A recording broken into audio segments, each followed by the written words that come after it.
안녕하세요. 왕세호입니다. 제가 중등수학에서 아이들을 좀 온라인으로 가르치고 있는 애들이 있는데 하여튼 그 중에 한 학생이 중간고사에서 올백을 받았다고 그러더라고요. 중학교 2학년 학생인데 모든 문제를 다 맞추는 거 이건 좀 어렵죠. 요즘 보통 중학생은 새벽 한두 시까지 공부한다고 하죠. 근데 성적이 별로 잘 안 올라요. 왜냐하면 비효율적인 공부를 하기 때문에 그래요. 여유 없이, 삶의 여유 없이 막 무조건 열심히 하면, 성실히 하면 뭔가 될 것 같은 그런 건요, 정말 옛날 하인이라든지 노동자라든지 하층민에게 굉장히 강요됐던 그런 주입된 어떤 생각들이거든요. 그러니까 부지런해야 된다. 그런데요, 잘 생각해 보세요. 귀족이라든지 왕이라든지 하여튼 그런 사람들은 굉장히 여유가 많아요. 여유가 많기 때문에 다양한 생각을 하는 것이고, 또 여유가 많기 때문에 창의적이고, 남들 생각하지 않았던 부분들 그런 것도 하고 좀 깊이 있게 뭔가를 탐구할 수 있는 그런 여건이 되는 것이거든요. 근데 주어진 거를 엄청 부지런히 한다, 이런 것들은 사실은 새로운 것, 또 깊이 있게 뭔가를 할 수 없는 그런 여건이거든요. 새벽 한두 시까지 그냥 죽어라 공부만 하는, 삶에 다른 다양한 어떤 활동들이라든지 자극, 경험 이런 거 없이 죽어라 공부만 하는 거는 어리석은 자를 낳는 거예요. 그럼 할 줄 아는 게 없다고 생각해야 돼요. 주어진 걸 그냥 하는 것 뿐이지. 올백 받았다는 그 학생에게 너는 몇 시에 자느냐 이렇게 물어봤더니 10시, 11시면 잔대요. 그러니까 충분히 자는 거예요. 그리고 음악도 하고 많은 활동들을 하는 거예요. 근데 잘못된 어떤 습관 또는 잘못된 학습 이런 거 하는 학생들은 죽어라 공부하면 되는 줄 알아요. 그래서 새벽 한두 시까지 공부해도 안 되잖아요. 방법이 없어요. 열심히 하면 되는 줄 아는데 그런 게 아니거든요. 집중하는 법도 모르고 그냥 앉아서 공부하면 되는 줄 알지만 사실 앉아서 공부하는 법을 모르기 때문에 시간을 계속 보내는 거예요. 시간이 그냥 흘러가는 것이죠. 집중해서 공부한다는 게 뭔지 모르기도 하고 그냥 자기 공부를 하는 건 아니고 주어진 거, 숙제, 하여튼 하라는 거 이거 하면서 인생을 보내고 있어요. 대부분 시간을 허비하고 있어요. 그래가지고 탁월해질 수가 없는 것이죠. 그러니까 여유를 주세요. 학습에서는 절대 아이들 지치게, 몸과 마음이 지치는 정도까지 강요해서는 안 되는데, 이게 잘못돼서 초등학교 저학년부터도 아이들 스케줄을 빈틈을 부모님들께서 놓질 않아요. 그걸 뭘 자꾸 채워놔요. 그래서 아이들이 여기로 갔다 저기로 갔다 하여튼 계속 옮겨 다니면서 내가 원하는 거 좀 여유를 갖고 뭐 할 수 있는 게 아니고 계속 바꾸기 때문에, 계속 그 시간을 뭔가로 채우기 때문에, 그것도 아이들이 원하는 것도 아니에요. 물론 원하는 거라고 할 수도 있지만 너무 번잡스럽게 여유 없이 그렇게 가면은 뛰어나질 수가 없죠. 깊이 있게 뭔가를 할 수가 없어요. 그러니까 요즘 아이들의 특성 중에 하나는 너무 쉽게 포기해요. 그것도 부모가 다 결정해줘요. 다 해결해줘요. 어려워요. 어려워서 못하겠어요. 그러면 다른 대안을 찾는 거죠. 제가 볼 땐 학교 수업을 잘 못 따라간다. 그리고 스스로 학습이 안 된다. 이거 뭐가 문제가 있는 거 아닙니까?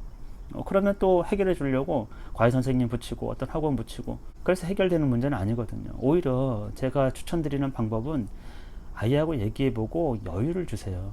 여유를. 오히려. 그러니까 공부 못한다 그러면 더 공부해야 된다고 해가지고 그래 따라간다, 이런 경쟁적인 마인드, 누구를 이겨야 된다, 남들은 몇 시간씩 공부하는데 너는 그렇지 못했으니까 더해, 이런 것이 아니에요.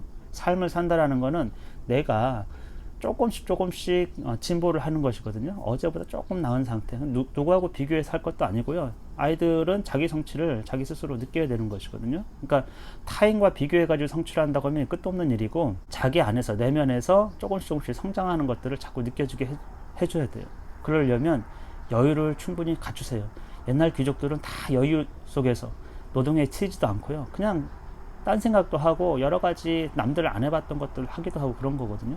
그리고 활동이라는 게 뭐 공부만 해라 이러면 진짜 그 삶이라는 건 너무 단조롭고 나중에 커서도 문제가 돼요. 오히려 어렸을 때 미술관도 가고 박물관도 가고 여러 가지 체험을 하죠. 음악도 하고 미술도 하고 체육 활동도 많이 하고, 돈을 들인다면 교과 과목을 공부하는데 많은 돈을 들이는 것보다는 그런 건 스스로 하는 거니까, 사실은 스스로 할 수 있도록 힘을 길러주는 거고, 또 그런 영역에서 엄청 탁월해야 될 건 아니에요. 스킨스쿠버도 하고 수영도 하고 다양해야죠. 스키도 탈 수 있어야 되고, 그런 것들, 다양한 활동들을, 다양한 체험들을, 삶을 그런 방식으로 경험을 좀 풍성하게 해주는, 인간은 경험의 총체예요. 그래서 그 경험치를 넘어설 수는 없어요. 근데 학교에서 배우는 어떤 교과 과목이라는 거는 사실은 다 요약 정보거든요. 그리고 그걸 가지고 시험 낸다라는 거는 별로 그렇게 큰 가치가 있는 건 아니에요. 그러니까 그걸 아예 못하면 좀 문제가 되겠지만 그냥 어느 정도 이해하고 가면 되는 것이죠. 이제 직접 경험, 여행도 다니고 뭐 스키도 타고 스쿠버도 하고 수영도 하고 여러 사람 만나고 이런 것도 좋은데, 박물관도 가고 근데 또 하나는 이제 책을 많이 읽는 거예요. 책은 간접 경험이긴 하지만 우리가 경험은 다 머리로 해석하고 저장을 하는 것이거든요. 그렇기 때문에 책을 통한 간접 경험도 실제로 굉장히 중요합니다. 우리가 갈 수 없는 우주로도 나가보고 3,000년 전 그런 사회도 경험하고, 이 간접 경험이긴 하지만 자꾸 상상하면서 탁월해지는 거예요. 경험이 풍성해지는 것이죠. 책을 통해서 천재들을 만나는 거예요. 옛날 사람들. 그래서 좀 여유를 두세요. 교과 과목을 너무 그렇게 모든 과목을 잘해야 된다 할 필요도 없고, 오히려 여유 속에서 좋은 책을 읽고 또 다양한 활동도 하고, 그리고 집중해서 공부할 수 있도록 긴 시간 공부하게 하지 마세요. 지금 새벽 1~2시까지 공부한다고 하면 중학생이, 고등학생도 마찬가지입니다. 뭔가 문제가 있는 거예요. 그게 집중해서 할 수 있도록. 그러니까 집중해서 한 20분 하고 10분 쉬고, 아니면 뭐 20분 하고 뭐 20분 쉬고, 이런 식으로 하는 게 훨씬 더 좋아요. 인간은, 왜냐하면 뇌라는 거는 무조건 막 주입해 가지고 될 수 있는 게 아니고, 일단 새로운 것을 받아들였으면 그걸 정리하는 시간들이 필요하거든요. 그러니까 수면이라든지 쉬는 거, 이런 거 통해 가지고 좀 밸런스를 맞춰야죠. 그래야 집중할 수 있는 거예요. 대부분 시간 아이들이 집중을 안 하고 시간을 보내요.